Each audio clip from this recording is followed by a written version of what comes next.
Assalamualaikum warahmatullahi wabarakatuh. Halo teman-teman semua.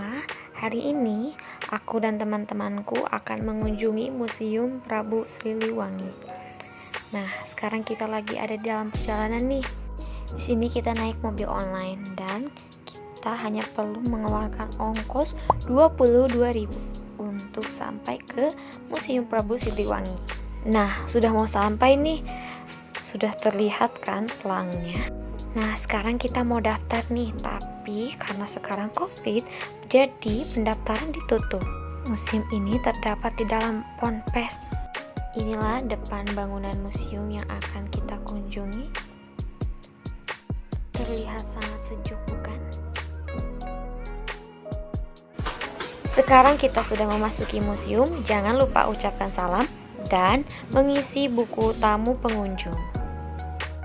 Perkenalkan teman-teman, ini adalah Bapak Irwan Muri atau lebih akrab disapa dengan Bapak Muri.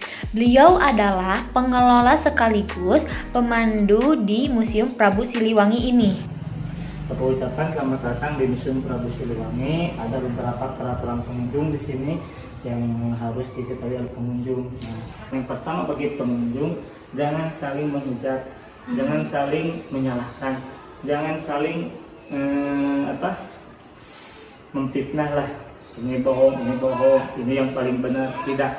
Tapi yang pertama, menghormati dan menghargai ada suatu perbedaan, suatu sudut pandang dalam mengartikan sejarah, khususnya di Tatar Sunda ini, sejarah Prabu Siliwangi. Yang kedua, dilarang merusak, mencuri, apalagi dan menghina benda-benda koleksi, karena yang namanya museum itu tempat penyimpanan benda-benda cagar budaya. Nah, karena di sini benda-bendanya ada yang sudah diteliti, ada yang belum. Nah, yang belum ini jangan ditafsirkan secara sendiri-sendiri. Nah, biar orang ahlinya yang menafsirkan bahwa ini benda antik, bahwa ini sudah masuk nilai cagar budaya atau apa aja.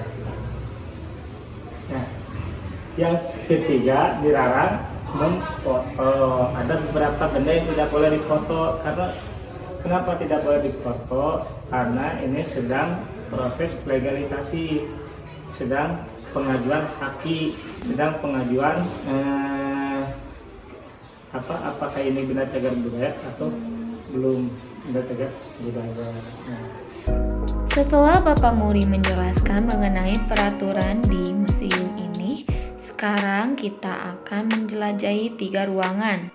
Yang pertama yaitu ruang umum terbuka. Pada ruangan ini terdapat lisung yang biasa dipakai pada upacara adat dan diduduki oleh gubernur, wali kota, atau petinggi-petinggi lainnya.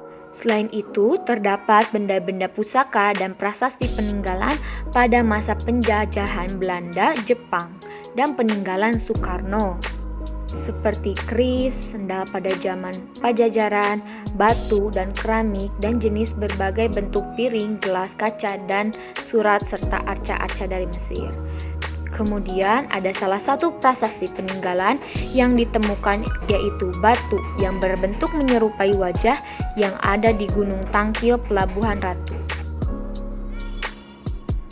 Pada ruangan ini terdapat karya klasik berbentuk kitab era Wali Songo, Al-Quran besar yang dibuat pada zaman Wali Songo, rambut Rasulullah, replika kaki Rasulullah, dan benda-benda lainnya peninggalan peradaban Islam dunia.